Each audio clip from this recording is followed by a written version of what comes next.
with me is notre présidente à vie, Chantal MacEachern, and I'll turn it over to Chantal now.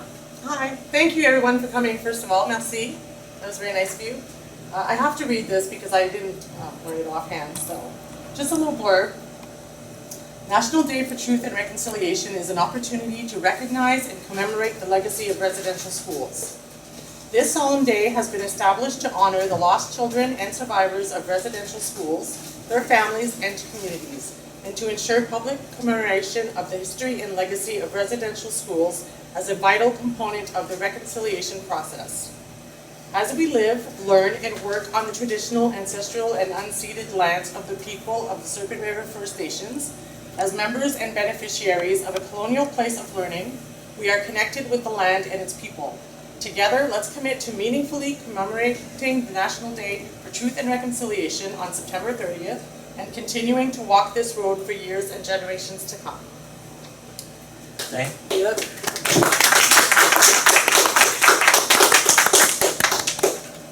Thank you, Chantal. Merci beaucoup.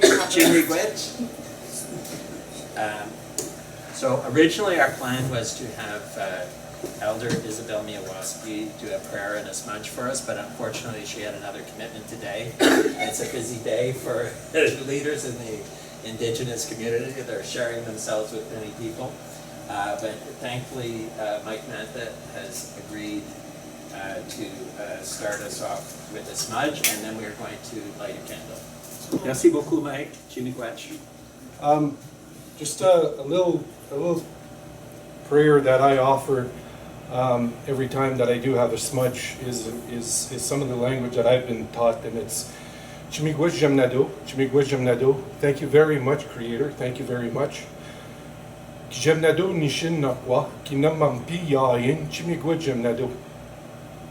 It's my attempt to say, because of my French accent, sometimes I do my faults and but we are all amongst friends here, and we thank the Creator for bringing us together.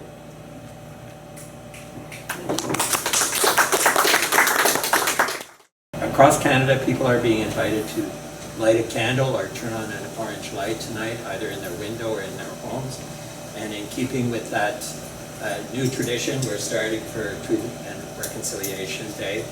We're going to light a candle tonight to remember the lost children at Indian schools, the little ones who suffered and perished, the ones who never came home, and to remind ourselves that every child matters. One of the roles of Two-Spirit people in their First Nations was to be the sacred fire keepers. So we think it's appropriate that we invite Chief Brent to light the candle tonight.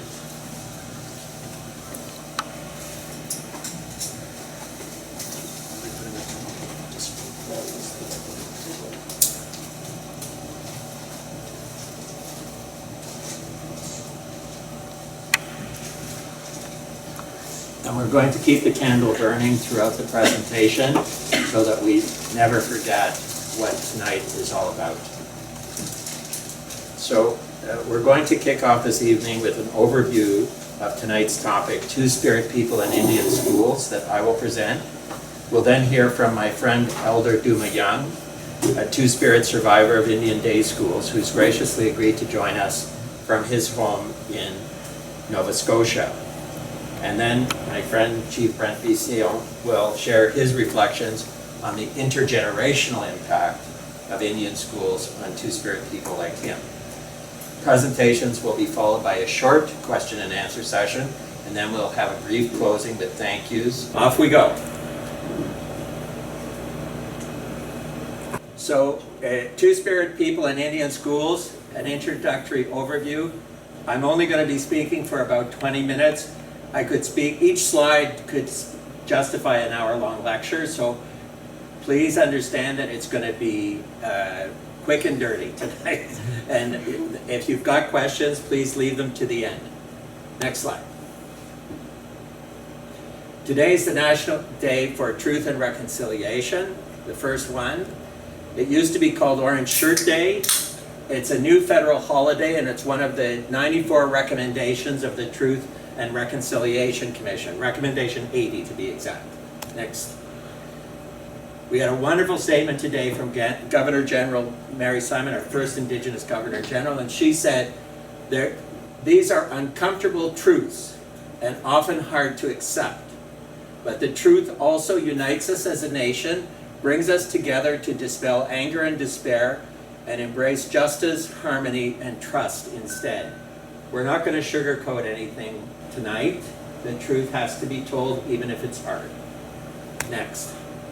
Reconciliation starts by asking, how can I take action in my personal life and affect change within my own community? Next slide.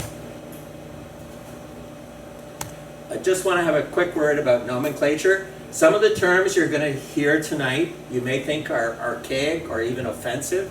We're not trying to offend anyone by using them. The words are being used tonight because they reflect the language that was actually used at the time, in the past, so we have an insight into how people thought. There's some old terms that are still being used, and the one that I dislike a lot is Indian. Was used a lot when I was a kid, but people don't use it anymore normally. It's a misnomer that was used by European imperialists to describe indigenous people. But the schools were called Indian schools. They weren't called indigenous schools. And Indians, believe it or not, is still a legal racial classification under our 1867 Constitution and under the Federal Indian Act. That's what it's still called. Next slide. So, let's talk about Two-Spirit people before European contact. There were Two-Spirit people here for thousands of years before contact with Europeans. I love this painting, and I know that Chief Brent loves it too. It's from the 19th century. It actually was in the United States. The Fox people, I think they're connected to the Anishinaabe. They're like near cousins of the Anishinaabe nation. But it's called Dance to the Berdache, painted by a guy named George Catlin. And if you see this figure here, wearing a dress with the long hair, that's not a biological female, that's a biological male. Berdache was the term that was used by Europeans. And you'll see the cisgendered men are dancing around to honor the Berdache in the center. Now, I find this image very touching, and so does Brent. He dreams of the day when he'll have a bunch of handsome guys dancing around him like this. We're going to be recruiting at Flash later this year. But what you need to know is when George Catlin painted this, he painted this because he was horrified at what he was witnessing. He thought it was disgusting. Next slide. So let's talk a little bit about what we mean by Two-Spirit people and the conditions before contact.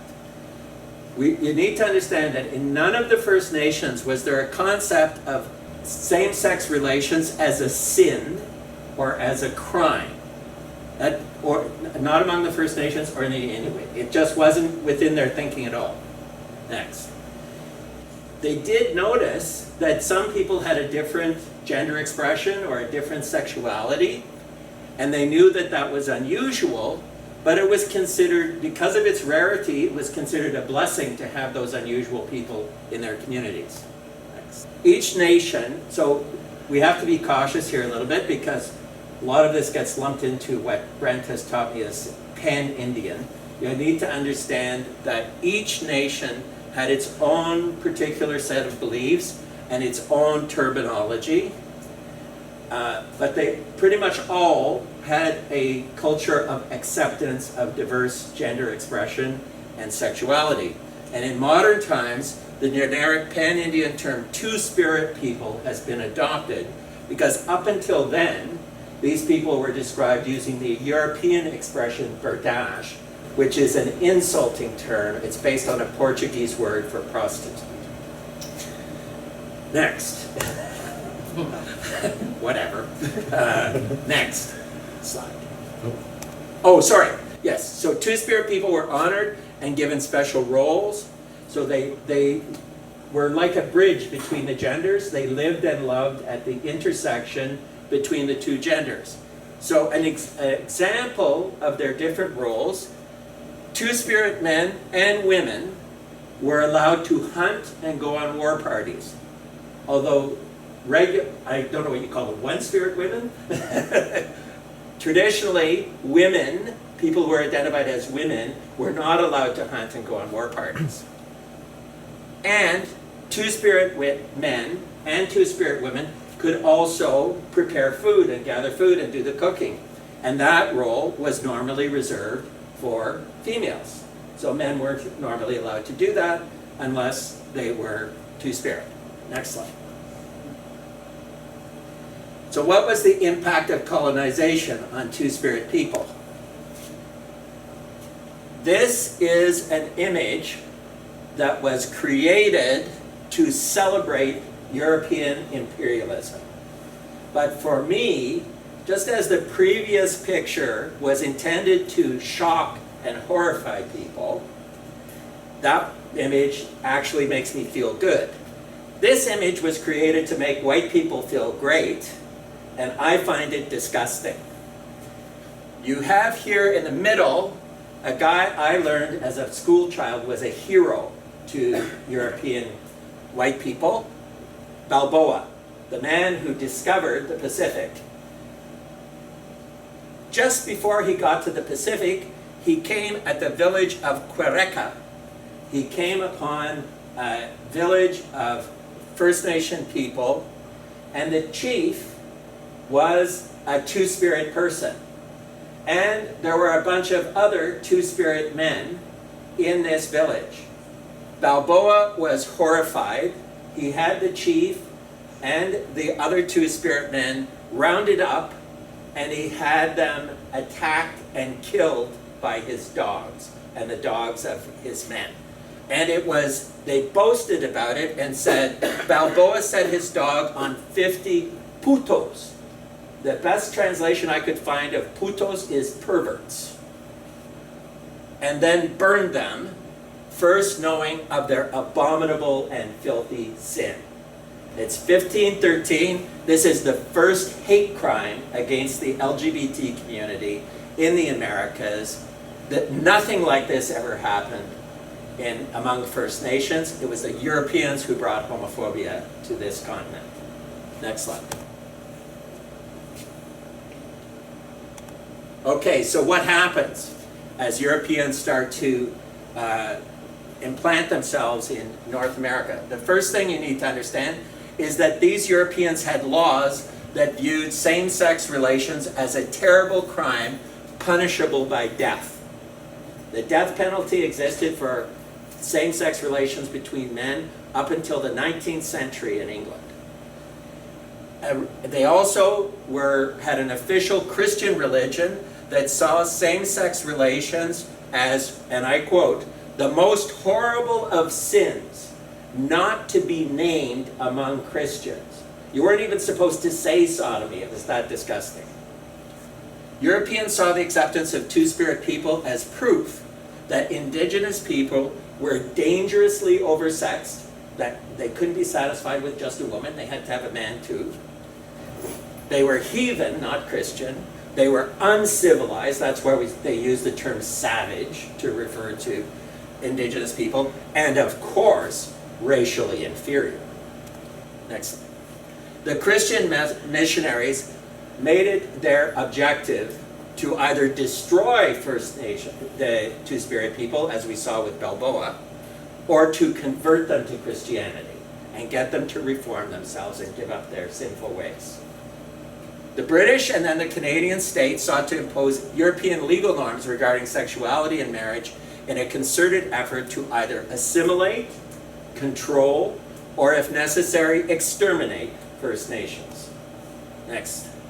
Christian missionaries, they thought they were doing the right thing. They wanted to save the souls of the First Nations. When my brother and I and Greg were in Germany, we saw this huge mural of these angelic brothers arriving on a boat with the First Nations, the indigenous people, looking up to them with childlike adoration as they arrived to save their souls. They really thought they were doing the right thing. In the 18th century, racial classification emerged as a pseudoscience. So racism as an organized way of thinking, it doesn't start until the 18th century. And it came up with a classification of Caucasians. And Caucasians were white people, were considered the highest race, and indigenous people were a subrace of the Mongoloid category, which was inferior to the Caucasians.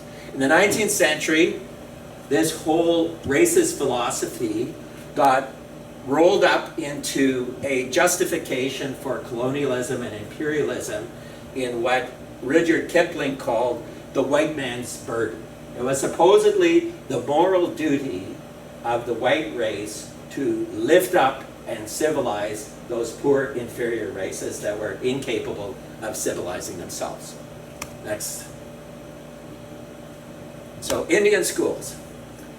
One of the things we have to remember is that before the 19th century, we didn't have mandatory public schools for anyone.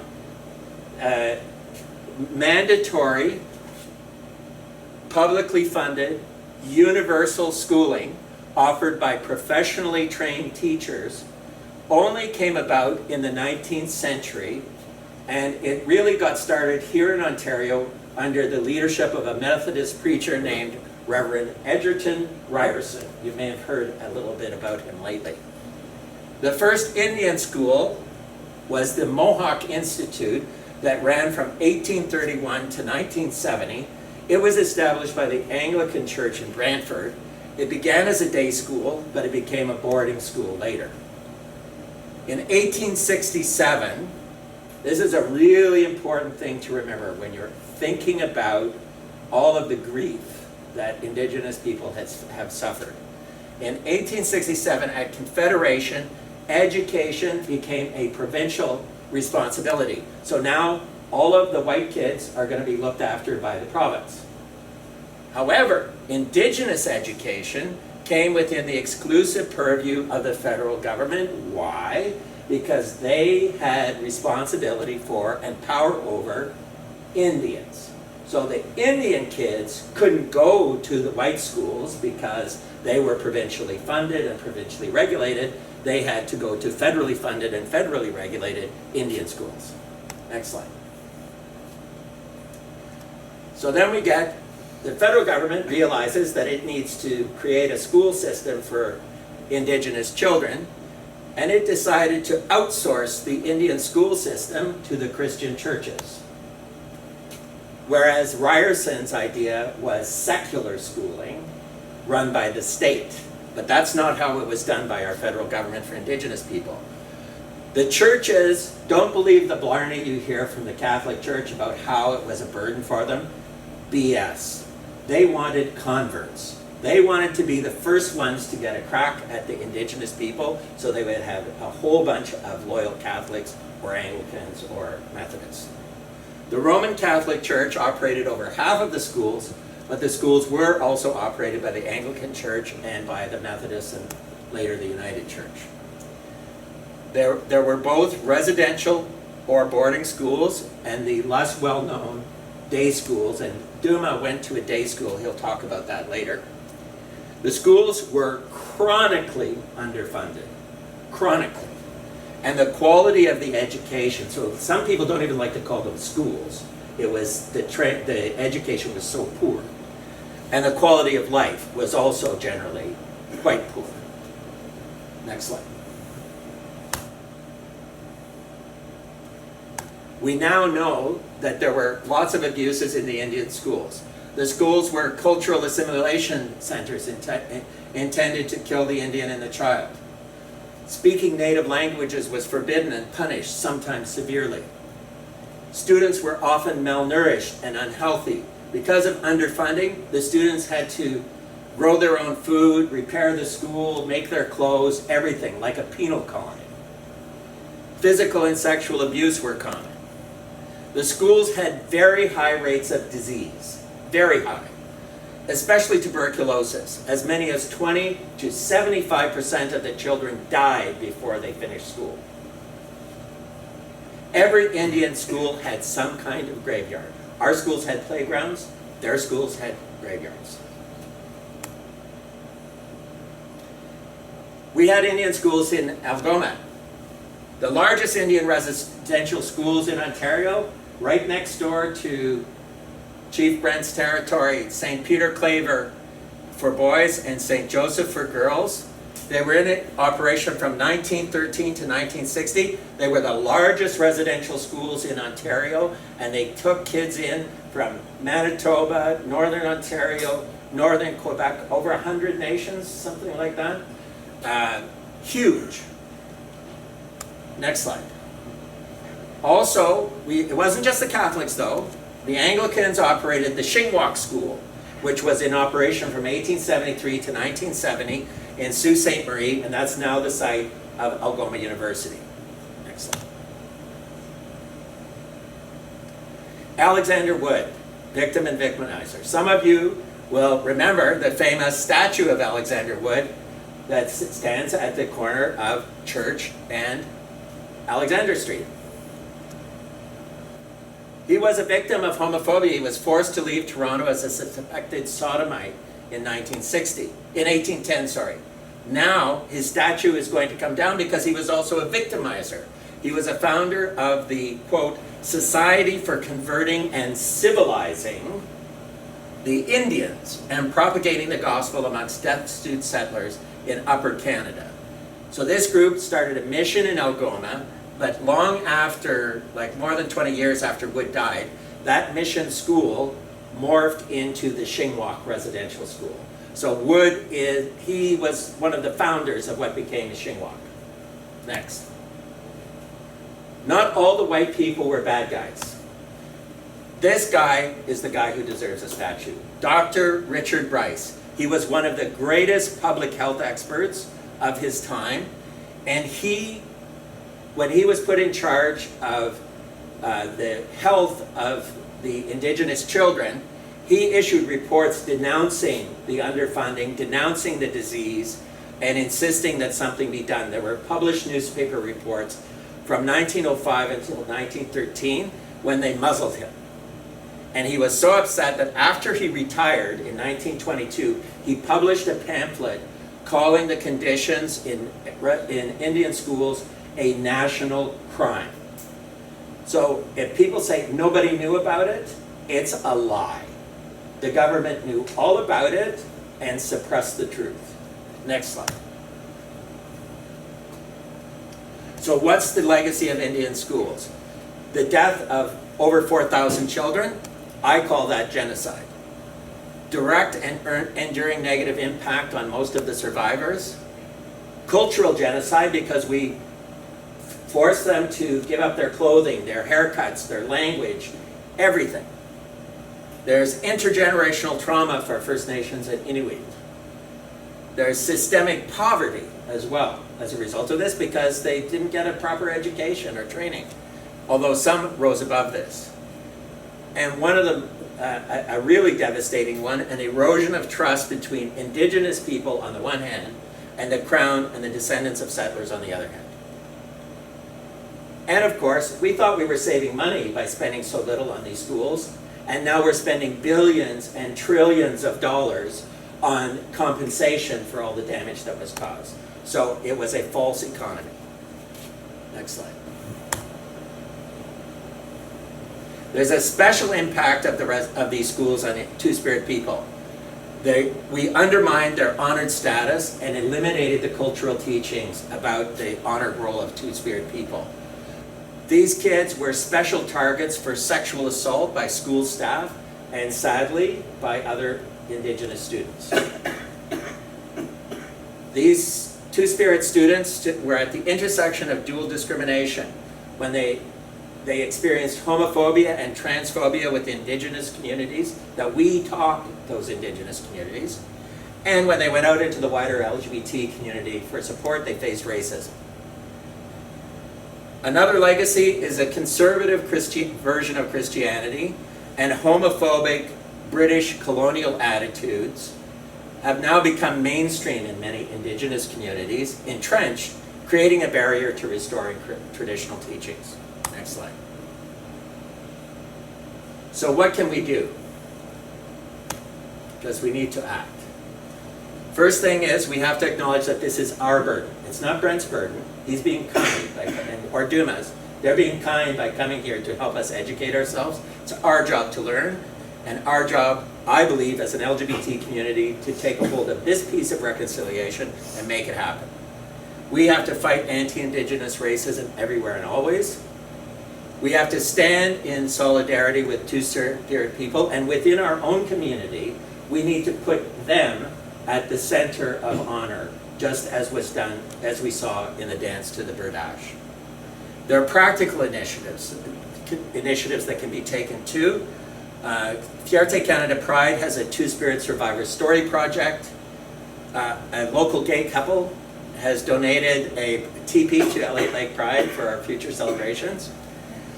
And Northern Ontario Pride Network is currently working with Brent and the other people at Serpent River First Nation to create a resource center for Northern Ontario around two-spirit issues to try and make up for all of that cultural knowledge that was lost. Next slide. And really important, this is great, it's our first day, but this isn't about one day. This is about a way of life. This is about a long path that we have to walk together. And here's what the Governor General said. Reconciliation is a way of life, continuous, with no end date.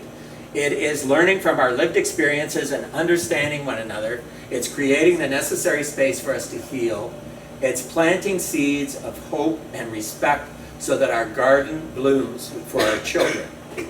As we strive to acknowledge the horrors of the past, the suffering inflicted on Indigenous peoples, let us all stand side by side with grace and humility and work together to build a better future for all. Thank you very much. Merci. Chimigwesh.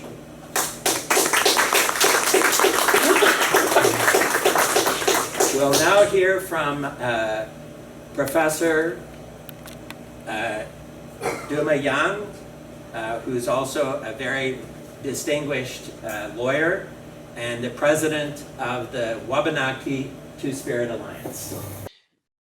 Kwe said when? Well, that's the biggest thing to tell. Well, that's the biggest thing bejoistru no. Ante suktio imudio na de. Well, that's imudio Sakama Serpent River. Well, that's imudio. Greetings, everyone. My name is Tuma Young, and I am so happy and very humbled to be speaking to you right now. And first of all, I'd just like to thank the folks of the Serpent River First Nation for hosting this and on their traditional territory. And I'm very, very pleased to be a guest in your territory. Digitally, I'm in my own Ulnu territory, which is we're also known as the Mi'kmaq, we're known as the people of the dawn. So when I was asked to speak about my experiences as a survivor of the Eskizoni Federal Indian Day School, I said yes, because I believe that that's stories, my story and other stories of all survivors needs to be told to completely understand and realize why our Ulnu communities are the way they are today, and that there's a lot of healing that has taken place, and still we need a lot of healing to go through. But before I go into it, I have to go back into my own traditional Mi'kmaq way of introducing ourselves. Delwisi nani Tuma Young, Ingi Gugnani William Fred Young, Veronica Phillips. With Dane was Imaligwe Eskizoni.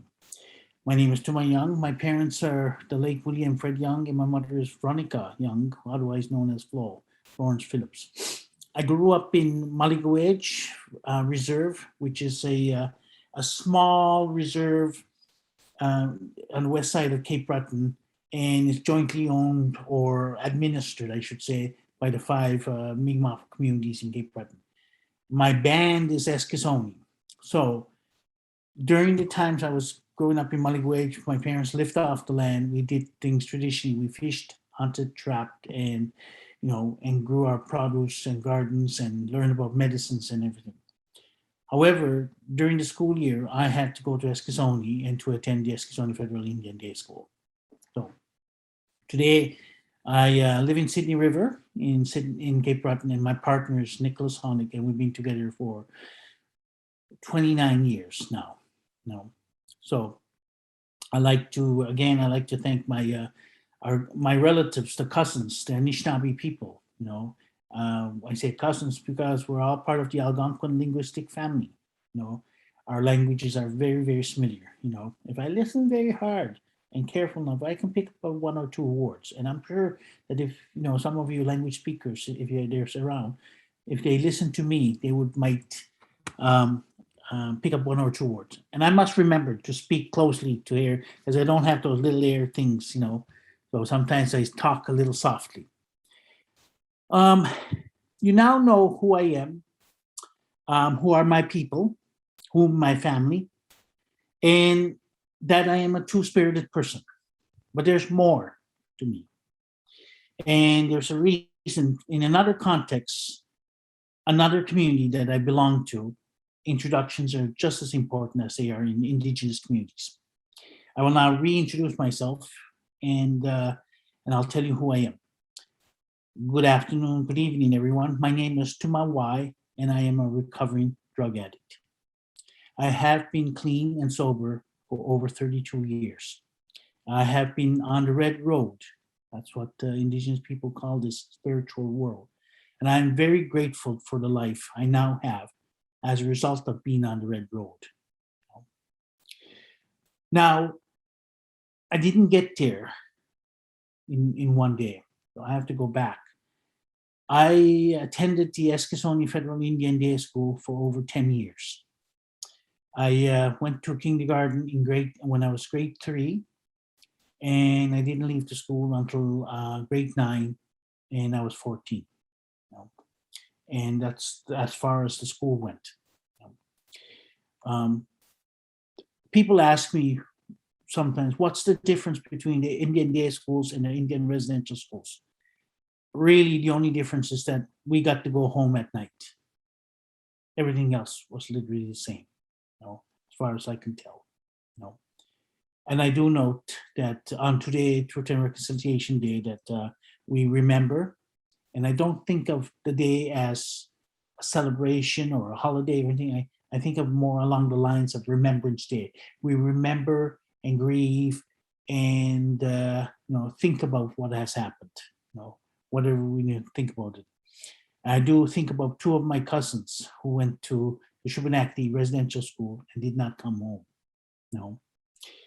We believe they were murdered. And that's the story my family has always told us, that they were murdered at the school. When you look at the Eskasoni Federal Indian Day School, the same abuses that happened at the Indian residential schools happened at the Indian Day Schools.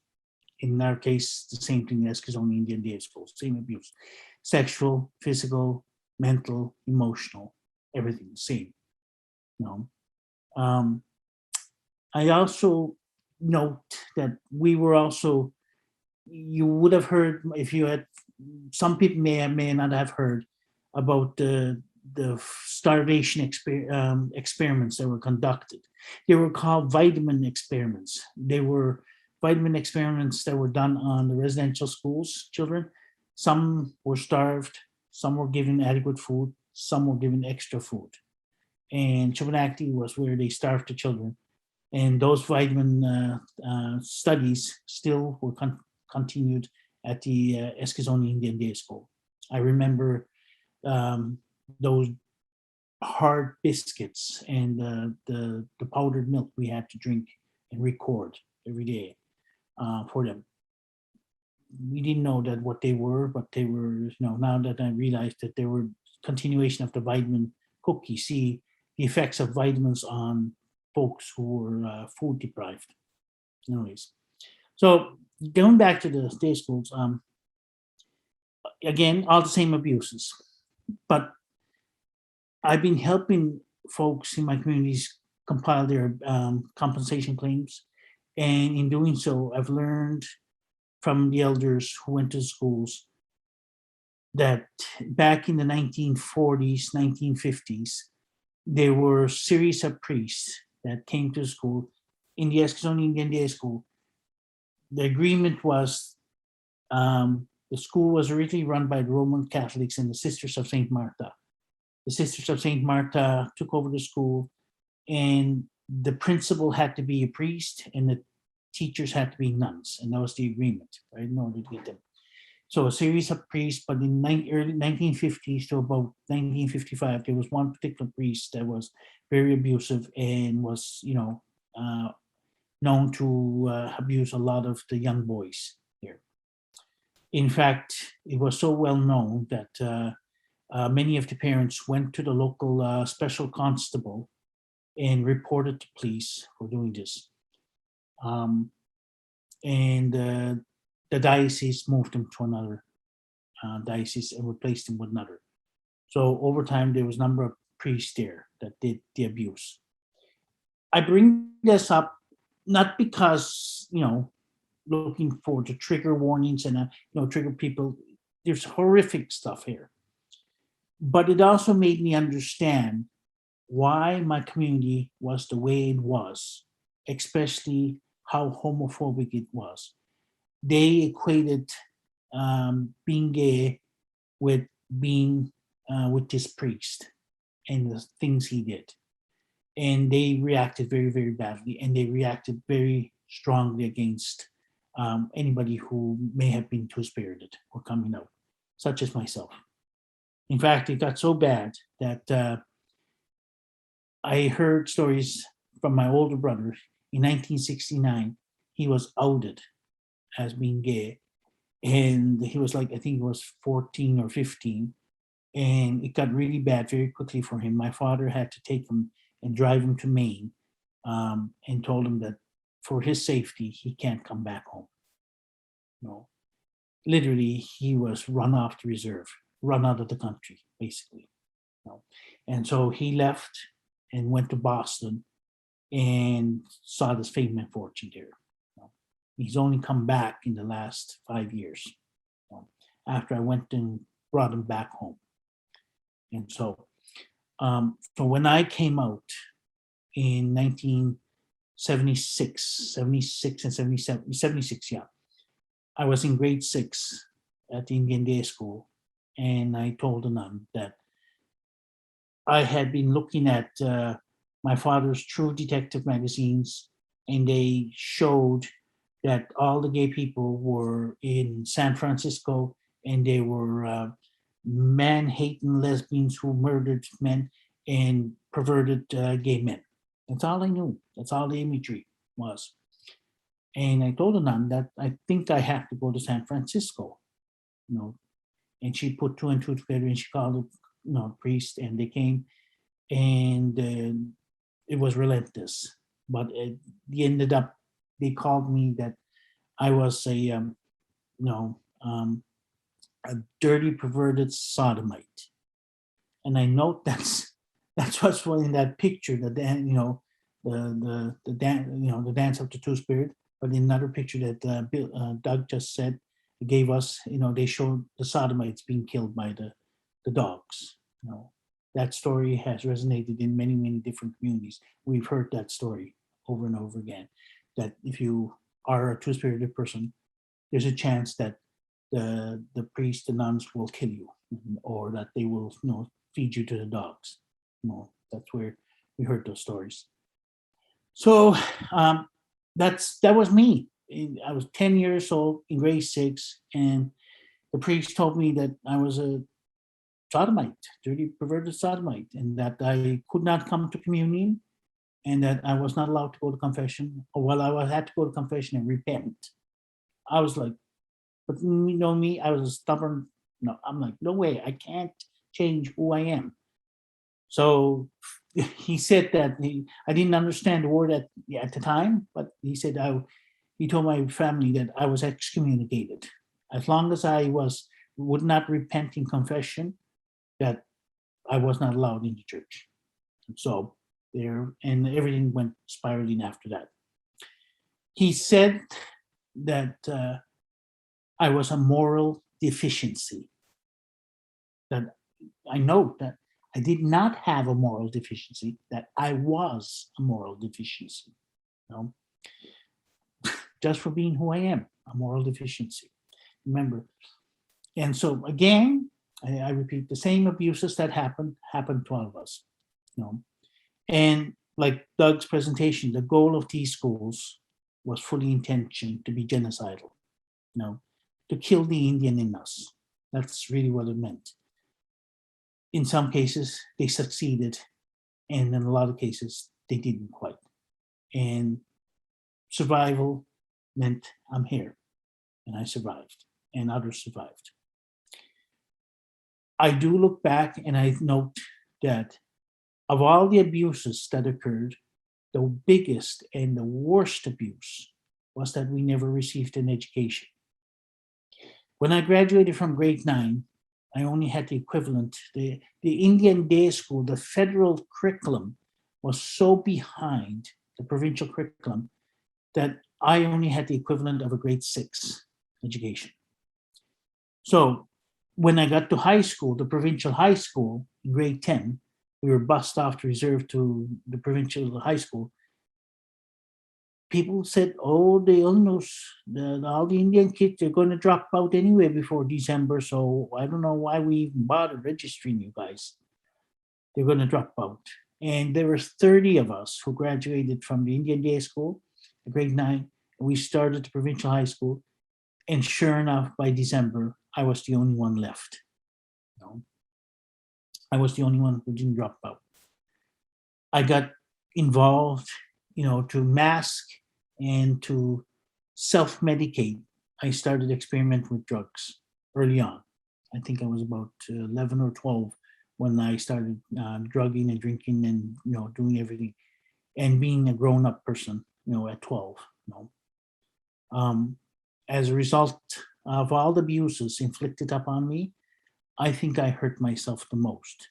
And I had to come to terms with that and forgive myself. Of all the people I had to forgive, the hardest one was myself for all the harm that I did to myself in trying to run away from the Indian day school. You know? So just to give you a little background, in my teenage years, you know, by the time I was 15, 16, literally I was couch surfing and homeless, sleeping in the Halifax South End heroin dens and the North End crack houses. I used to joke that my mantra was I was going to live like James Dean. Live fast, you know, die young, and I'll make a good-looking corpse. You know? Well, I almost became that corpse several times. But I was brought into recovery by a couple of lesbians and gay men in Halifax. You know? And they told me that I can live a better life, a different life. And they showed me how to live life on its own terms and not by mine. And the first thing I had to do was I had to get honest with myself or die. You know? And I learned and I started enjoying recovery. I learned that service is a vital part of my recovery. You know? Service is a service to the fellowship, service to the group, and service to the community. You know? And that the goal is to become a productive member of society. That's what they told me. And to be a productive member of the LGBTQ community. And in those days, the group was GALA. We joined GALA, Gays and Lesbians Alliance, and there was another one, GLAD, Gays and Lesbians at Dalhousie, and GAY. It was the first one, Gay Alliance for Equality, right? No, and so we got involved in trying to do stuff, and I absorbed it all. I wanted to know who I was. They showed me my history. They told me names of people, and we would whisper, who this actor is and stuff, and the representation matters so much, right? If you look up on the TV screen and you knew that Lily Tomlin was a lesbian, right? You know, and you were like, wow, or that others were there, Alexander the Great or something like that. And you were thinking, well, how come I never learned this, right? But I still didn't know who I was as a two-spirited person. So my passion was a reawaken. I don't think it went too far. But if you think one of our commonalities as two-spirited people or members of the rainbow community is that we're very passionate about making our lives better and making our lives better for our communities. So I became involved in social activism and being determined. I'm also from Cape Breton. This is where the strike situation happened. There was, or learned that we had the coal mines here and the steel plant, and so there's been labor movement here for a long, long time. And being from Cape Breton, if there's a strike happening somewhere or a picket line or a protest, you just picked up the sign and you joined. Didn't matter what it was. By the way, I have a funny story on that one. I'll tell you later of one time. So I had to learn who I was as a two-spirited people. The Indian day school certainly did not teach me anything. It did not even teach me about who I was, what my people were, or my language, or anything. In fact, it did its damnedest to keep that away from me and mold me to something else. And whatever it taught me, tried to teach me that to be ashamed of myself. But it couldn't do that. It did for a while, but learning about yourself as a larger rainbow community and as a two-spirited people reawakened that pride in myself. So here I am. I went to one of the early two-spirited gatherings that was happening. And I got involved in activism. And this was the HIV/AIDS time in the mid 80s and to the late 80s. It was a wonderful time to be gay. It was also a very terrible time to be gay. And I learned who I was. And I learned what it meant to be two-spirited from an Indigenous perspective. And I learned from all those young men who died of HIV and AIDS. So in that times. And there's were illness. They had one little glimpse, but they all had to run away to the big cities to be who they were. And I thought, why do we have to run away? Why couldn't we live in our communities, be part of who we are, and reclaim our responsibilities? The reason why is a large part of the reason is the Indian day schools and the Indian residential schools. So I learned about the ceremonies involved in being two-spirited. I learned from my elders from the Masonic Lodge about the fire and water ceremony that had been kept hidden for many, many centuries because of the impact that they would have had. I learned about the dancing circles in New Brunswick. When I was growing up, I was taught how to dance the Gojiwa, and I danced differently from everybody else. And people say, "Oh, that Tuma, he's a good dancer." He looked at him, he dances the Gojiwa very well. And so when I went to New Brunswick and I found out, the elder, she showed me the two dancing circles there. And I said, "Well, what's the two circles?" And she said, "People like yourself dance on the outside." And I'm like, "But up in Cape Breton," I said, "we only dance in one circle, And she said, "You danced at Budlodek, which is a Catholic missionary place. If the priest found out that you were two-spirited and dancing in the outer circle, they would have killed you. So your people hid you by only teaching you to dance, but dance differently so that everybody knew except the priest and the nuns." And I thought to myself, I couldn't wrestle with that because on one hand, there was a lot of teachings. And on the other hand, there was tremendous homophobia caused by people's own issues with their abuse that they suffered at the schools. And I couldn't reconcile this for a long time. It's only by understanding, find out what exactly happened in these schools that I can say, now I know why our communities are the way they are. Doesn't mean that they're bad. It doesn't mean they're good. It just is. And from there on, now I can help a little bit better. You know? So I took my communities, I told them and I taught them what I had been taught. But remember, I was literally a high school dropout. I didn't have an education. I didn't have anything. You know? I ended up, I couldn't take them any more than where I had gone. So after a while, I thought to myself, I have to go back to school, even though school was never not a good place for me growing up. All those Indian day schools, and I thought, you know, once the thing you go back to school and you think to yourself, again, am I a moral deficiency? Right? No, and I remember that word very explicitly. But I went back and I got my GED, and I went back and I enrolled in university, and I started. And one of the things I learned was who I am, and I took my own studies, Mi'kmaq studies. Even though I thought I knew, there was a lot that I had to learn and teach about myself. And so I learned about many things.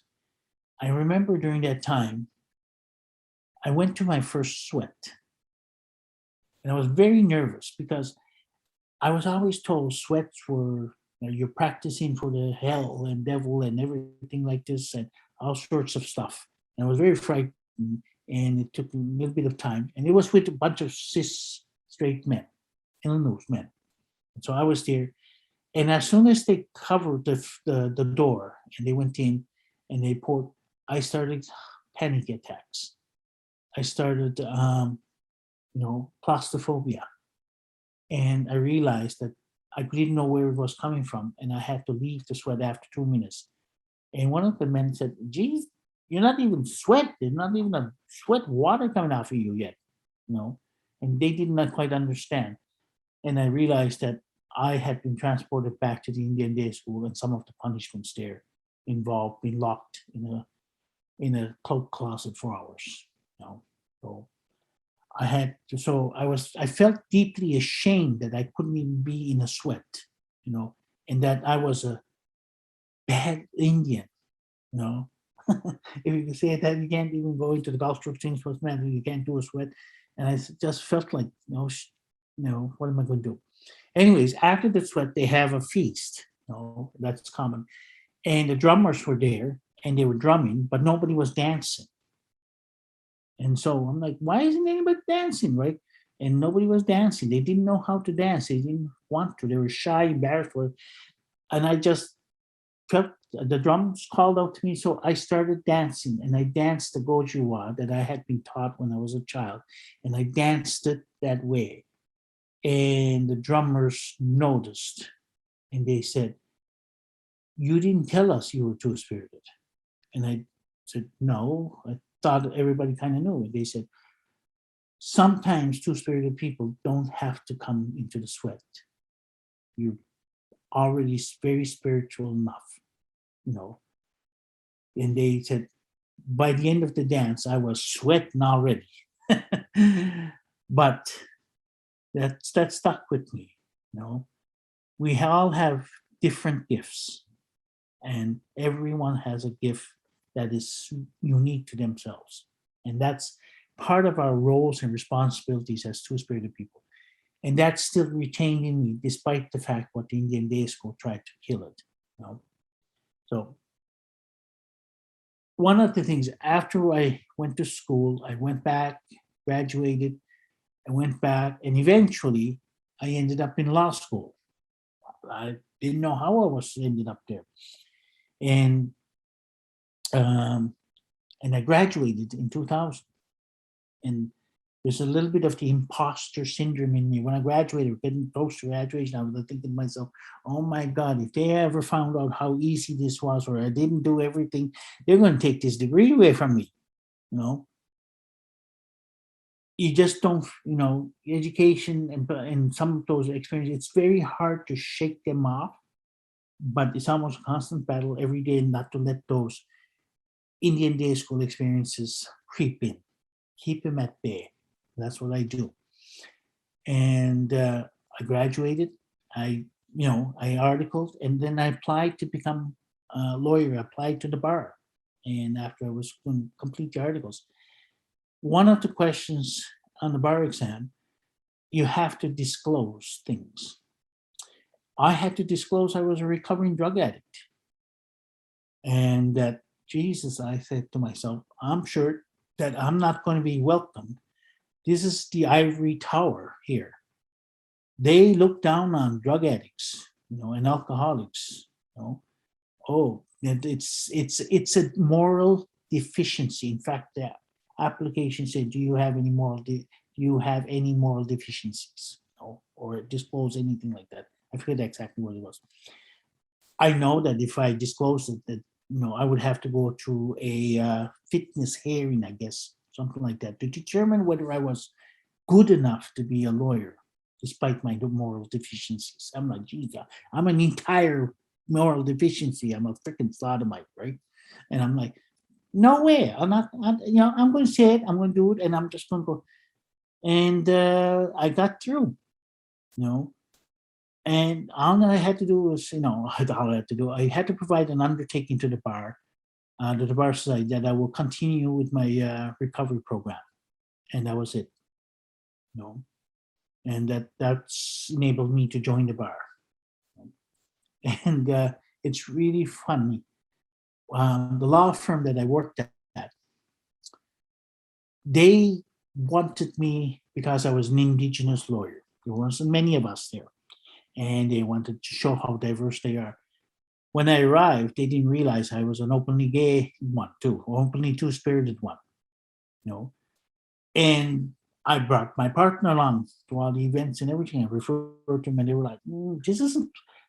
Although it's a big law firm, they had offices in small rural counties, and I was in one of those offices. And they were like, "Okay." And it was really funny because one of the partners later on came to, said, "Tuma, we're really pleased to have you here, and it's really great. You're the first openly gay person we ever had, lawyer, in our office." And I'm like, I chuckled, and I just didn't say anything. I thought to myself, yeah, I used to date one of your partners there a while back ago. I remember because, in rumors, he was known as the lawyer, right? And that was supposed to be a catch, right? So I knew I wasn't the first, but I was probably the first open one, and proud. So, as Doug introduced me, I am the president of the Nova Scotia Barrister Society. I became, in June of this year, I took on that role, and I became the first two-spirited First Nation person to lead the Nova Scotia Bar Society. In fact, I believe that I am the first First Nation person to lead any law society in Canada, in all of Canada. Not bad for a dirty, perverted sodomite. And that's what they told me. And I'm glad I did not listen, and I thought about it. I'm glad I survived. So today, on Truth and Reconciliation Day, it is time for us to remember all the survivors and all those that didn't survive. Much like Remembrance Day, we remembered what happened. We remembered the soldiers, stuff like this, and we grieve.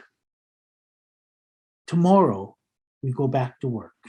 Tomorrow, we go back to implementing the TRC calls to actions, the murdered and missing Indigenous women and girls calls to justice, the Royal Commission of 1992-93 in the early 90s, those recommendations, the Donald Marshall Jr. report, all of these reports, Milligard, and all across Canada, we still have a lot of work to do. And one of our roles and responsibilities as two-spirited people is to be passionate about that work and to push it and keep trying to make our communities, both the Indigenous and non-Indigenous communities, a better place for all of us. I want you to look at call number 50. If you haven't read that one, I like that one, and I'm constantly thinking about it. And that's the one to implement an Indigenous Legal Institute, where we can look at our laws, our languages, and see how we can bring them back into contemporary use. One of our roles and responsibility as two-spirited people is to be that knowledge holder, to bring that out, to show it out, right? So I am the first Illinois speaking lawyer here. I hope I'm not the last. While there are, I believe that one of our roles is that we are knowledge holders, similarly to my knowledge of holding of the dances, of the two-spirited, the fire and water ceremony, the two dancing circles, and many, many other ceremonies. Two-spirited people are the knowledge holders in that regard. And it's very important for us to restore our roles and responsibilities. You know? So, and I want to tell you, to all folks of the rainbow community, we're here to help you. Whatever problems you face or will face in your life, we will help you. Reach out and ask. Yes, there's a couple of us will get into drama and gossip and everything like that, but you know what? When you're there and you need help, another two-spirited person or another person of the rainbow community will stand and help you. And that's our roles and responsibility. We have a lot of challenges. Don't think it's all rosy and everything. We've come a long way, but there's still a lot of challenges. Our communities are demanding us to be better and use our privilege to make our communities a better place to live.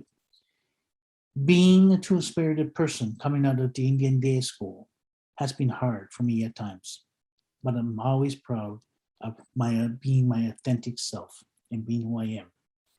It is hard to be a two-spirited person or a member of the rainbow community, especially where two or more discriminations meet or intersect.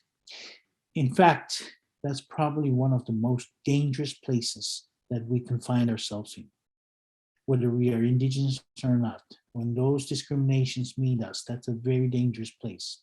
And we all know how dangerous that can be, in our own individual capacities. However, I look towards our stories. I look towards our Mi'kmaq stories. And yes, I have looked towards our Anishinaabe stories too, and other stories, Navajo stories. And all of those stories are about teaching stories. It's the journey within. And many of these stories contain changing stories. It is not unusual for an animal to change into a human to change into an insect to change into an animal, and even change genders. There's absolutely nothing wrong in these stories. How life is constantly changing. There's lots of transformation. So being two-spirited is perfectly part of the world we live in. Yeah. So, and our stories tell us about our resilience, our roles, our responsibilities, and our celebrations. It's been hard to go through the last 18 months with this pandemic and COVID, but you know what? We've survived many pandemics.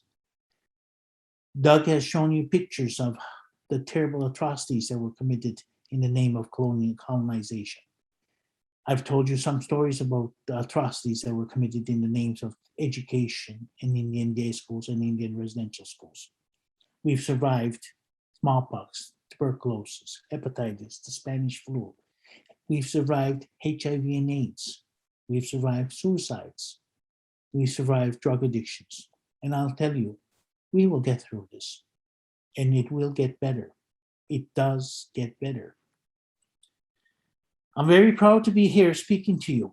We've come a long, long way from where I was when I was told in 1976 that when I came out at the Federal Indian Day School in grade 6, that I was nothing but a dirty Indian perverted sodomite.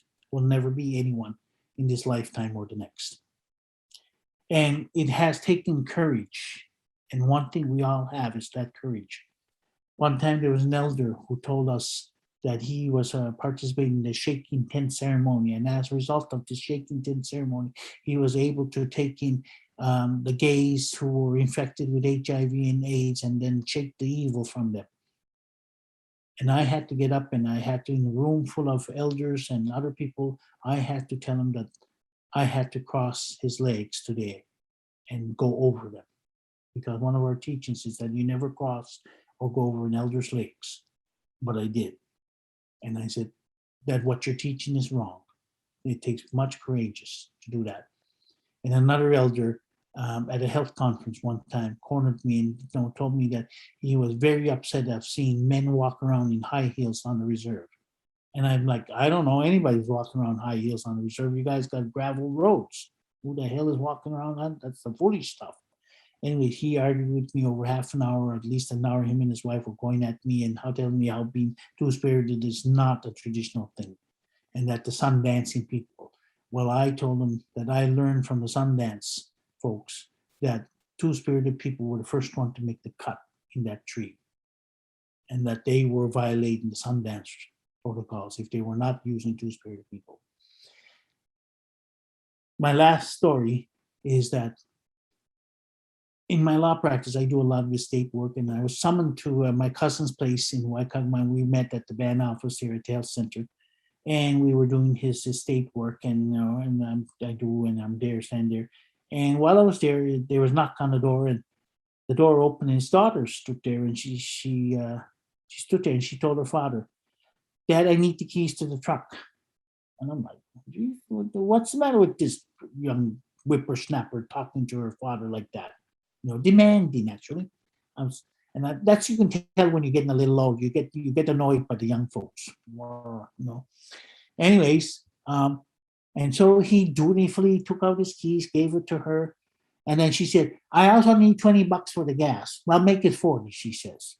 And I'm like, where's my, somebody slapped this one, right? No. And anyway, he gave her the $40 and off she went. And then he says to me, "It's very hard to be a parent of teenagers, And I'm like, yeah. And I didn't say anything. I thought to myself, especially if they talk to you like that, right? No, you shouldn't let them do that. But I didn't say anything, not my place, right? And then he says to me, he looks at me, he says, "You know that she is trans?"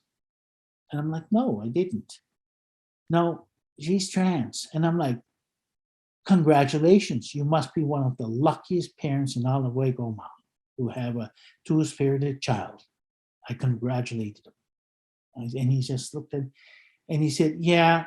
I said, "They don't have to leave the reserve to be who their authentic selves is now. Not like many folks before that. Many folks had to run to the big cities and lose themselves and never come back or die." And I said, "Now they don't." And he's told me, "Yeah, and you had a major role in all of that." I said, "What do you mean?" He said, just being who you are and never hiding, you made it easy for folks to accept and understand." So that is our primary role, is to be our own authentic self. And no matter what had happened to me at Indian Day School, I would never let it change the fact that I live my own life as an authentic self. So no matter what happens, this is way. But I also understand now why it was so difficult and why people think the way they are. And that it allows me to help in a much more effective, efficient manner. So with that in mind, I just want to let you know that this year, despite COVID, we had Pride celebrations. The Wabanaki Two-Spirit Alliance, we had Pride celebrations in many of our communities this year. We had them in Eskasoni, Shubenacadie First Nation, Sibiganagadi, Acadia First Nation, Ilsibuktu, I was so proud of that one, Millbrook, and many other reserves. In fact, the Inuit community of Nain in Labrador had one today, this year in August. I'm very, very proud. The Inuit community, which often are left out and they're the last, they had a Pride celebration in their school. So I'm very proud of the work we've done. I'm proud of the work that Doug and others have done. And there's still a lot of work to do, and we're going to need everybody's help chipping in. And one of the things we're embarking upon here is that we had at our Two-Spirited regional gathering here in early September, we had the national chief give a welcoming address to the Two-Spirited people gathered in Millbrook. And we also had the regional chief and the grand chief comes up. And I thought we've come a long way. And I asked him, it's time that we created a two-spirited advisory council for the Assembly of First Nations. And we're going to be working on that. I mean, there's some legal stuff that has to be done, but that's our role as two-spirited, and we're reclaiming it, despite what the Federal Indian Day Schools and the residential schools told us that we were not welcome. We are very much part of our communities, and we will be helping and advising our communities in moving ahead and doing the right thing. With that in mind, I want to say Walalio. Thank you very much.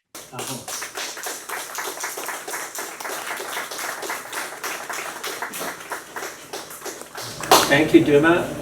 So that's the experiences of my generation and what my counterparts in Indigenous communities, the additional struggles that they had to go through. So now we're going to hear from the younger generation. Of course, Chief Brent is of an age where he was not snatched from his family and forced to go into one of these horrific so-called schools. But that doesn't mean that it hasn't had an impact on people of his generation. So I ask Chief Brent to come up and just say a few words about Two-Spirit life today. I have a feeling I know one of the future members of that advisory council to the Assembly of First Nations. Well, actually, shortly after becoming chief, I actually moved a series of motions at the AFN to push Two-Spirit people onto the various councils because we had men and women. And I was like, no, we need a third person. And so there should be a seat for every province now being implemented. But I'm really happy to hear about the advisory council. At the Anishinaabe Nation here in our territory, we're also going to be hopefully creating an advisory council again, the men, the women, the elders, and Two-Spirits. Basically. Okay, well, I apologize if I seem a little tired today. It's been a very long day of sharing and talking, and I spent all day with the kids at Fatima today, along with other things. And so I apologize. I don't really have no idea how to follow that. I love hearing elders speak because their stories, what they share is just phenomenal and just captured. Just typing things down as we were going. So I really want to thank Tuma for sharing. I'll have to say that our journeys are, although I have never been to an Indian day school, our journeys are somewhat similar. My name is Noted in Inini, Nidishnikas, Mangan Dodem, Ganabajing and Donjuba, Chijanabek Zibing Nanda. So my name is Chief Brent, also known as the Windman, Winds of Change. I'm the Wolf Clan. I am from Serpent River, from Ganabajing, which is actually called Cutler. It's a small town, and then I'm a part of the Serpent River First Nation, which is our brother community. So that's also have to remember to introduce myself. So I'm 31. I am the youngest chief of Serpent River to be elected, I believe. One might be by a year, but I think I win, so I'm going to claim it right now. And I'm also the first openly Two-Spirit chief of my community. And I think of most communities in Northern Ontario, I'm not sure if there has been a Two-Spirit chief or been out, but I'm the most recent in modern times. And so that's been an experience. So what I can say is that I also had to leave Northern Ontario. My family wasn't the most welcoming, and I was raised by my mom, and she was a white lady, and they weren't the most welcoming to me being gay. And so I did actually have to leave to go down to Southern Ontario to go to school to get the farthest away I could possibly get, because when you're young, you're like, I want to get out of Northern Ontario, I'm bored, and I grew up in Blind River, so you could imagine how exciting that was back in the early 90s. I went to high school in Sault Ste. Marie at St. Mary's College, where they taught me goodness, discipline, and knowledge, and all of that fun stuff. And I was absolutely shy and in the closet until I met two wonderful lesbians who were a part of the media class, and I proceeded to have lunch with them every day with our cool little group of friends up in the back corner staircase, which I'm sure many Two-Spirit or gay people understand as the place to hang out, not in the cafeteria, but up hiding away in the staircases. And so that was kind of my grade 11 and grade 12. And I threw myself into all sorts of extracurricular activities, pennies from heaven, all of these things, because I just, at some point you just try and keep yourself busy. So I finally left. I wasn't too out at high school. I mean, my close friends knew and everyone called me names, and so, they knew also, but it was never something that I was open about until I got to university, in which I said, you know what? I am going to go full out at this. I'm going to be who I am, I'm going to be what I am, and I'm going to be out and proud. And so university, I was out from the beginning, which was also an experience because when you go to university, there's generally a much broader variety of people, and especially down in Southern Ontario, it's a little bit more open than what it would be here. And so I have pretty much lived my adult life in every part of Ontario. So I went to school at Western down in London, Ontario, before moving to Toronto for 2 years, which, well, yeah, I had many things, right? So much like anything, Toronto is a city that will eat you and spit you out if you're not ready. I was definitely not ready, and so I also struggled with drug addiction, with juggling a job, also being in a city where there are so many men, so much fun stuff. The gay village, first prides, all of these things, right? And so you get into trouble. So after 2 years, my contract finished, I decided I needed to change a break, and I actually moved back up to Northern Ontario to work at the Tribal Council for Education before flying all the way to Thunder Bay to work in the flying communities. Giving you just a brief history of myself. And then I worked in special education up in the flying communities before coming back to my community, running the education department, and then eventually being nominated for chief, and here I am in front of you. So, when we're talking about the effects of residential school and all of these things, I always make Matt really happy. Doug, your presentation talked about Indigenous people being a racial classification. So, fun fact, we are the only racially classified race in the entire world here in Canada, and actually exported all of this to South Africa and Germany. So, if you know what happened in Germany around the 40s and 30s, we started this here in Canada. So Hitler sent letters to America and Canada detailing the wonders that he did to the Indians and how he wants to replicate that. Boom, so he did. South Africa's apartheid was also based on our reserve system. And so when we look at all of the outside world, and look at the horrors that happened here, we also have to recognize that here, it started here in Canada, and Canada is the architect of many of the atrocities that were then exported to the world. And not many people understand that or know that. I'm really happy Tuma talked about the food stuffs. So the Canadian National Food Guide was built off of Indigenous children and the food and vitamin studies. So what we eat today and how we judge how we eat today was started in those schools, along with a lot of the experiments around tuberculosis, around all of these things. My grandfather and my grandmother attended the Spanish residential school, and I'm thankful, and I honor them today, that they are still here. There's one quote from my grandfather, which my aunt texted me, which still stuck with me to this day, is that although we lived around Sprague, the area, which is literally a few minutes down the street, he'd spent his summers in the residential school, and one thing that he said was, I didn't think anybody loved me because no one came to get me, and that's horrifying to think about, how did he survive that? And I'm really eternally grateful that he did. Again, as Doug had said, the Spanish residential schools, which are just here, I don't even know how many people in Elliot Lake. I'm finding this out, asking people, so how many people knew about the Spanish residential schools? They are the largest residential schools combined in Ontario, and again, they took children from northern Quebec and all over to gather them there. Yeah, it's a little rough, and I'm also the chief of the community, and we're currently going through the process of uncovering and reclaiming our children, which is quite difficult being 30, also trying to carry that weight, and especially on today.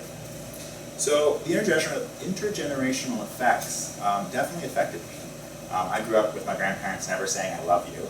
I'm a second generation, I guess you would call, survivor, because although my father did not go to residential school, my aunts and uncles were severely affected by my grandparents attending residential school. And so, I didn't really hear I love you too much, and there's a lot of family drama and dynamics that come with all of that. So my parents, of course, were divorced, and I spent a lot of my time with my mom, being raised by her, and not really connecting too much with my dad's side because my grandma and grandpa eventually, not born again, but they went on the powwow trail for most of my childhood, so they were always out doing crafts, being out and busy. I actually went with them once, and that was quite fun.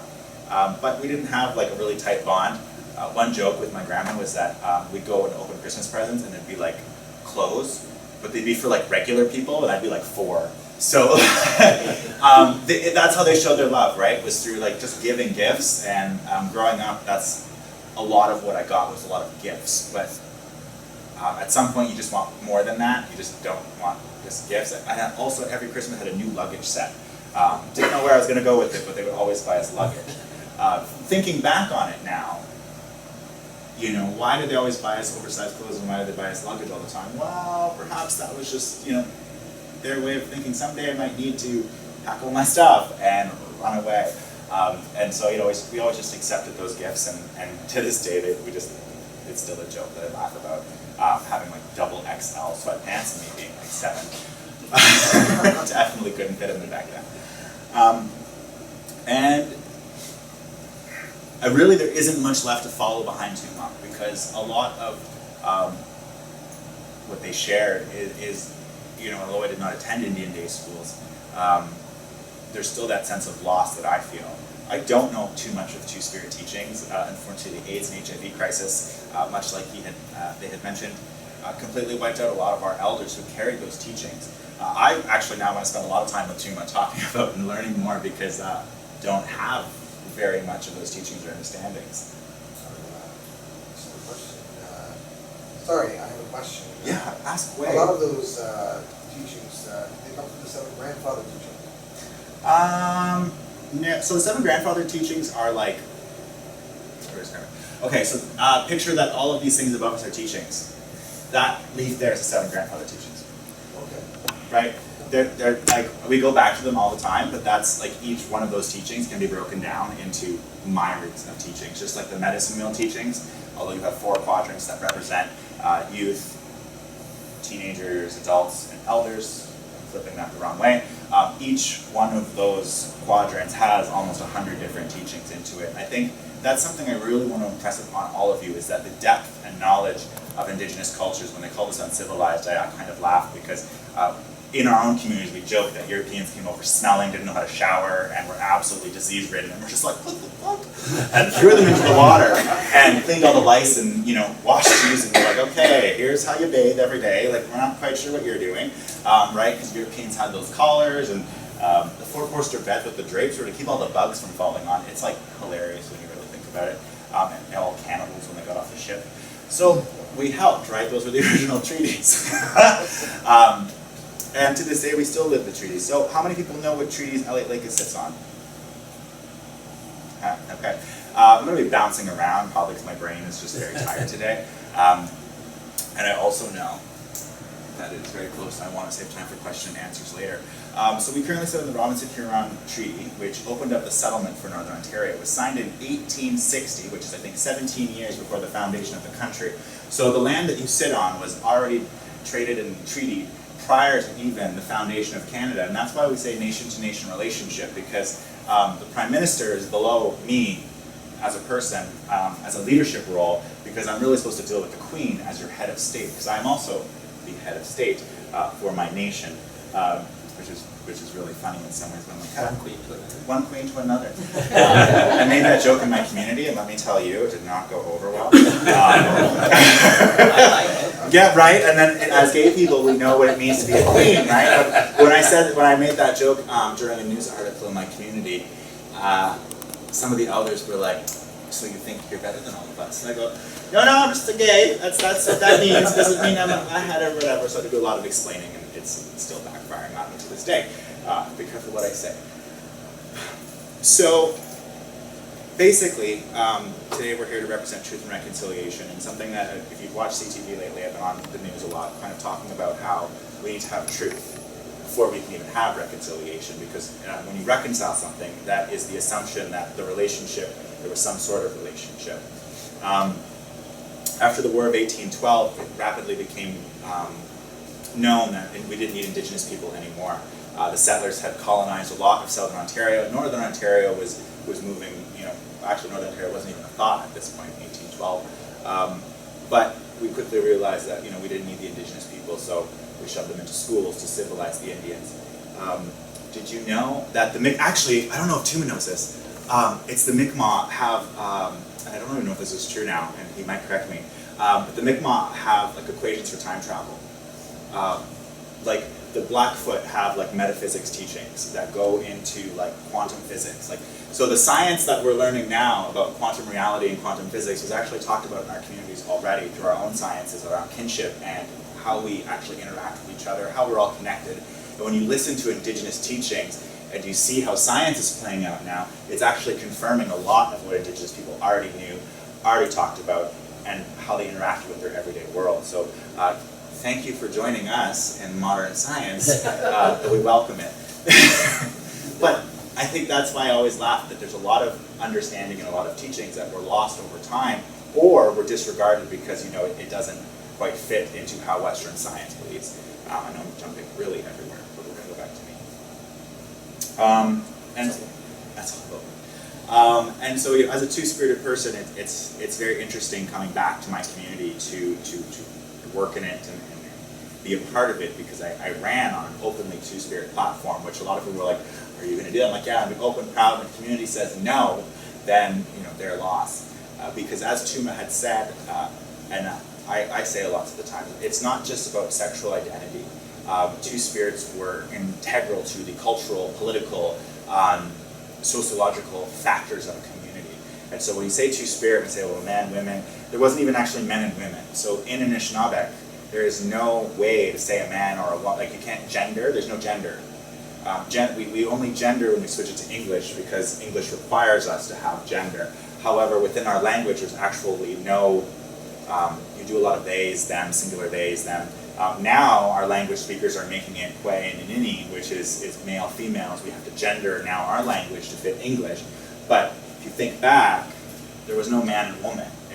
You were almost split up by your roles and what you would do to society, and it's what your gifts are. So it was never about, hi, you're a woman, you're going to cook all the time, and that's all you're good for. It's like, well, no, if she can hunt, if you're going to go get us that moose, because we're not going to live if you can't do that, okay? And it was more based on your gifts to society and what you could bring. Two-spirited people offered a fluidity to their communities, which allowed us to change during times of great change. So I find it very fitting that I became the chief, and all of a sudden we had our first global pandemic. It's like, ancient role, here we go. Also completely horrifying that I'm 31 guiding a community through a global pandemic. Yeah, so there we are.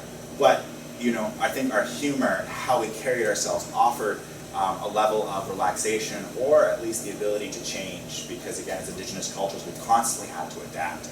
Unfortunately, with colonialism, our cultures got structured and stratified because of one church upbringing.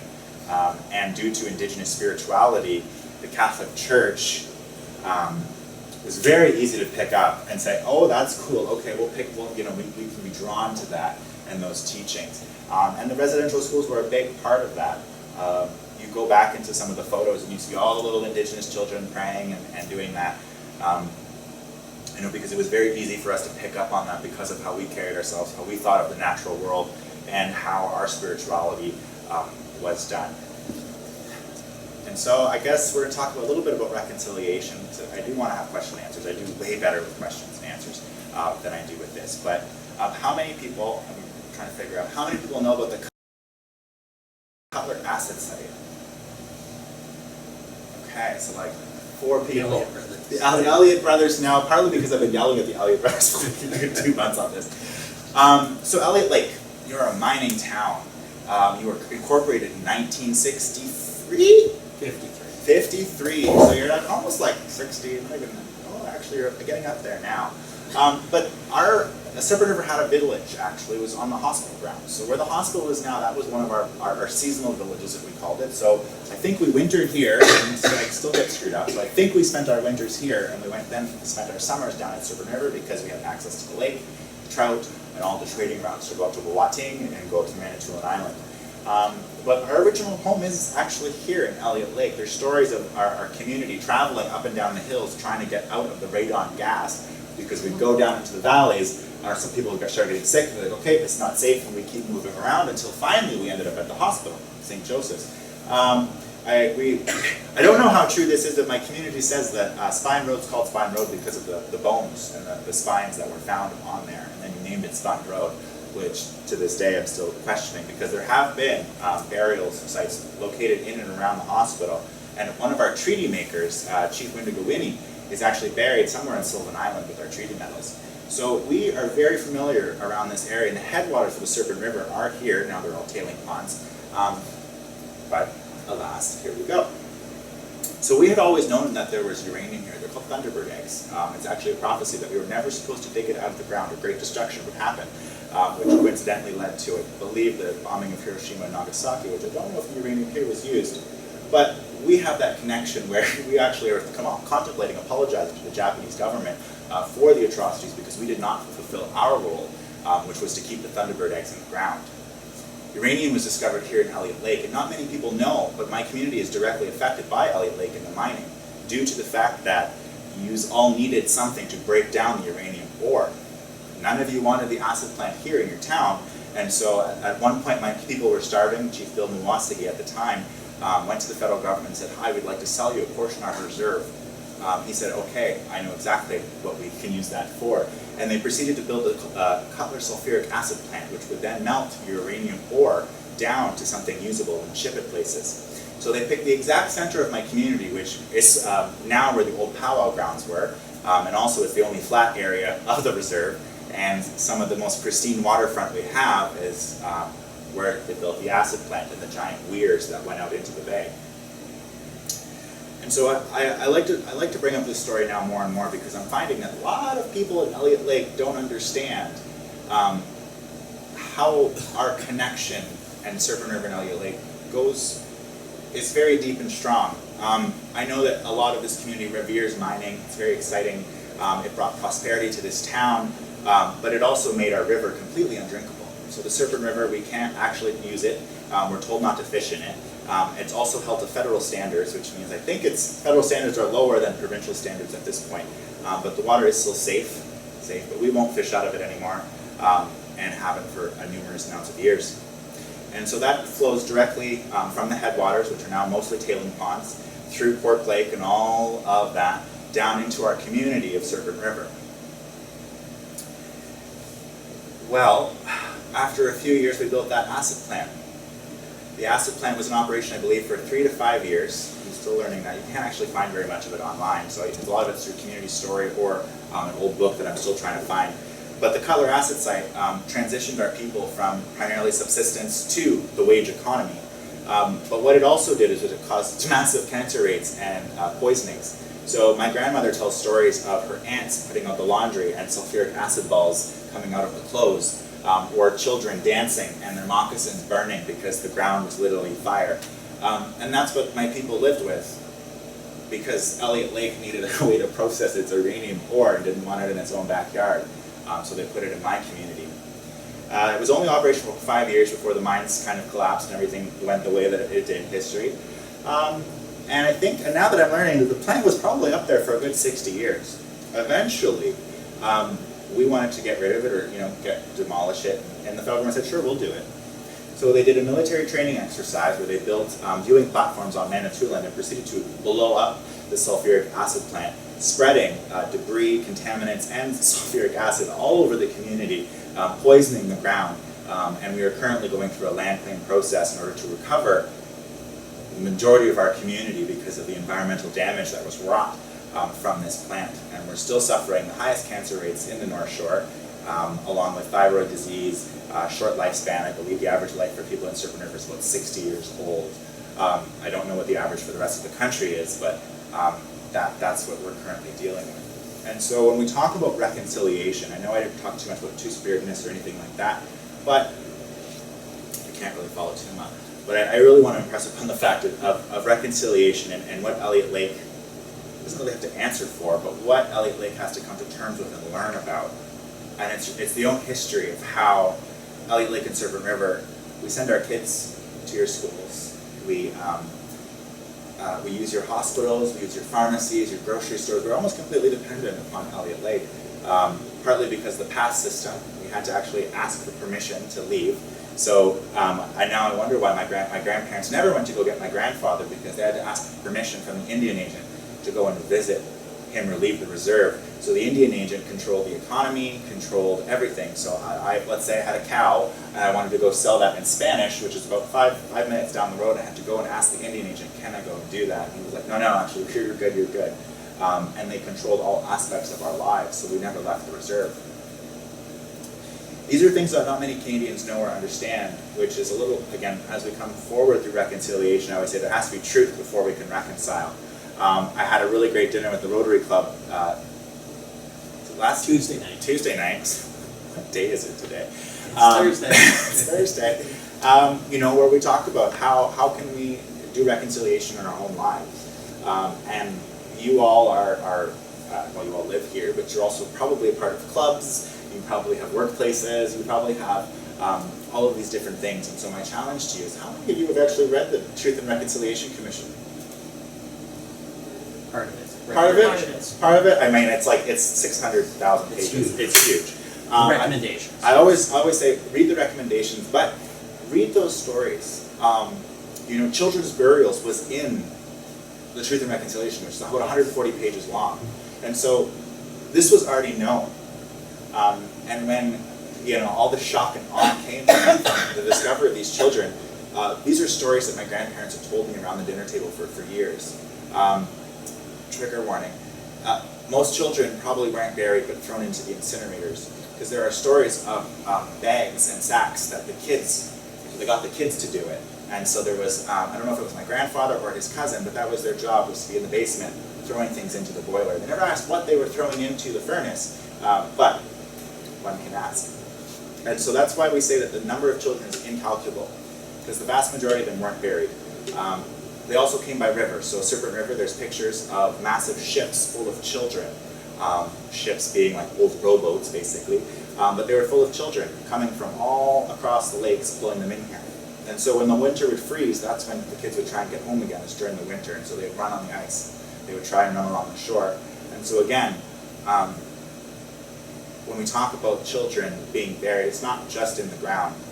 There are children in the rivers. There are children all over the place. And that is why we say that the number of children that were in these schools is going to be unknown. And we say 10,000, we say 6,000. But these are just the ones that can be found. And so the horrors that this country we have to come to terms with, and this is not meant to guilt. And everyone says, I'm so sorry this happened to you. And I go, please don't be sorry. Just try and do something about it. And many Canadians are unaware.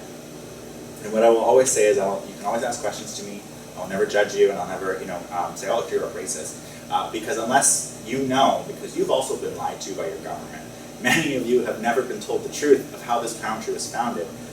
Many of you have never known the truth of what Canada has done, or still does to this day. So yesterday, I believe, we won in court once again. It's been 7 years now.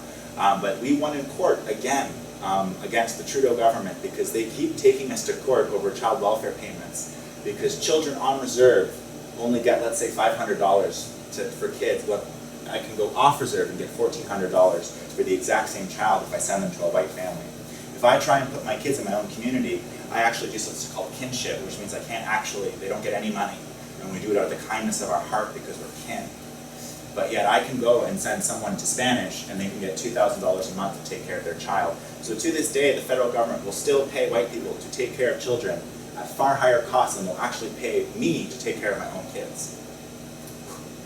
And we're taking them to court repeatedly to try and stop that, but yet they keep trying to do appeals. How many people know about Treaty Day? Okay, Mike, I think has come to Treaty Day once or twice. But the vast majority of Canadians won't understand that one day a year an RCMP officer comes in full gear and every single community member shakes their hand and we get $4, because that is the cost of our treaty. And so, if you think about all the mineral wealth, all of the uranium, the diamonds, the nickel, Sudbury, Sault Ste. Marie, and all of these places that generate forestry wealth, quarries, rocks, all of this stuff was agreed to be shared 50%. But what also agreed in this area, which is not well known, is that you were never supposed to dig deeper than a plow. So all of Northern Ontario was only ever supposed to be used for farming and for use to feed yourselves. But if you wanted to go deeper than a plow, you had to ask for permission. Because we knew that there's lots of wealth in this land, and we needed to share it 50-50. And so my personal gift of that 50-50 is $4 a year that I receive, and my community members also receive $4. And that is actually what they upped. So currently, we are currently taking the federal government to court over the annuities claim, which many of you might know as the Robinson here on annuities, which would literally bankrupt the federal government with the billions of dollars that they owe us in back compensation for the last 150 years of economic neglect. And so, you know, I always laugh when Canadians say, well, can't the natives pay for things themselves? And I go, well, you just listen to the treaties, we totally could, and wouldn't have to rely on the federal government. I know I've babbled on, it's 8:53, so questions, please, if you have any, about any kind of topic. But basically what I want to impress upon you is that there's a lot that Canadians need to know, especially Elliot Lakers. And if we were to take reconciliation, I know many people are like, how can we reconcile it? It's so much, it's so big. It's like, we're going to bring it right down to us in this room, right? Serpent River, Elliot Lake. How can the two communities understand our shared history? We used to live here. The wealth and glory of Elliot Lake, and how a town built in the middle of the wilderness was built on a village of my community, and then all the negative aspects of the economic development in this area was moved downriver to my community to suffer from. And most Elliot Lakers don't know that. You won't read that on the Miners Monument. Actually, I've never read the Miners Monument, so I don't know if it is. I could actually say I was born and raised here, I grew up going to school here, and some of this stuff I don't know. Elliot Lake is actually in a National Film Board documentary. It was called The Education Pilot. And so there were a few houses built here, and you moved some of my families up here to educate them and to show them what it was like to live in a civilized town. Also, the Serpent River First Nation is a part of a National Film Board documentary as being the most polluted river in North America because of the mining and uranium disasters that have gone on in this area. And once again, we talk about reconciliation, we talk about truth, and that is the truth of our relationship on how do we fix it and where do we go from here. And so part of it, I'm really thankful for Doug, and I know we're supposed to talk about two-spirited people, but I'm always like, ha! Reconciliation in every way. But, you know, this is a huge part of it. As a young gay person, I had to move away. To this day, it's still coming here. My long hair is not well liked amongst the gay population, which is fun because I know I'm beautiful. But, well, you'd be surprised. But how do we move forward? How do we bring back our young people here to this area? How do we create economic activity? I was talking about that there. How do we create reconciliation amongst ourselves, and how do we create the society that we want to ensure that the next 7 generations doesn't have to go through the same thing that I did, doesn't have to go through the same thing that Doug or Tuma have, doesn't have to go through the same thing that all of you have, which is the fact that colonization affects us all. Just like I am colonized, you are also suffer from the effects of colonization, where you've been lied to about your entire history of your country. And when we look at Canada the Great, Canada the Good, Canada the Amazing, it's very hard now to reconcile the fact that a lot of it is just symbolic words. And it's tough. And I think that's what a lot of Canadians are grappling with. It's the understanding that the country you grew up in isn't a lie per se, but a lot of the history has been paved over. And the Elliot Lake Serpent River relationship is exactly one tiny little microcosm of how you can understand that.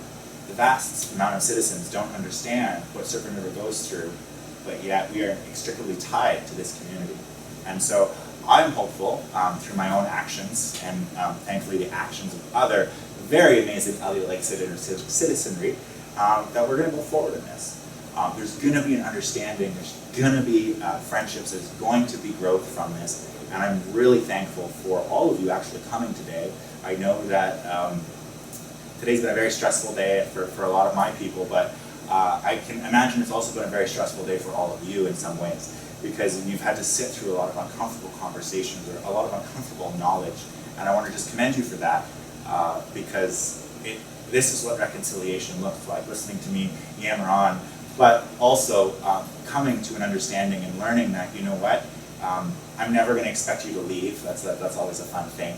But I do expect you to uphold treaty. You are all treaty partners. Also, never call Crown land Crown land. Crown land is a lie. It is treaty lands. It is treaty lands. The Crown land is held in trust for us by the Queen. And so if you think of all of the Crown land as Indigenous land, and so, yes, I'm going to keep yammering on forever, Doug, and we're going to be here all night. But I hope that you learned something from tonight, and I hope that moving forward, we don't just talk about this as a one-day event. This is a multiple-day event. Thank you. Thank you.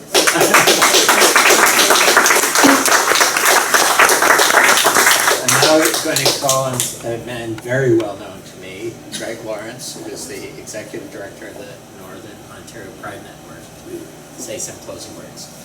Only a few. Thank you for coming tonight. I hold the title of Executive Director of Northern Ontario Pride Network, and that's about it for now. I also have a couple of other functions in the city, some of which I've already mentioned briefly with Chief Brent, and I'm looking for. I'm the chair of the Elliot Lake Public Library Board, and I also sit on the provincial Ontario Library Services Board. And with that, I would like to be able to work with the library in Serpent River and to start something with them in a meaningful dialogue. I want to thank everybody's got a title except me, the Chief, Doctor, and Professor. To thank them very much for all of their contributions. Doug had a day off from work today, and I hardly saw him because he was preparing for this. So thank you very much for attending. Thank you very much for your participation and your knowledge. And I look forward to working with you over the time. And I think we're ready for some refreshments. Thank you.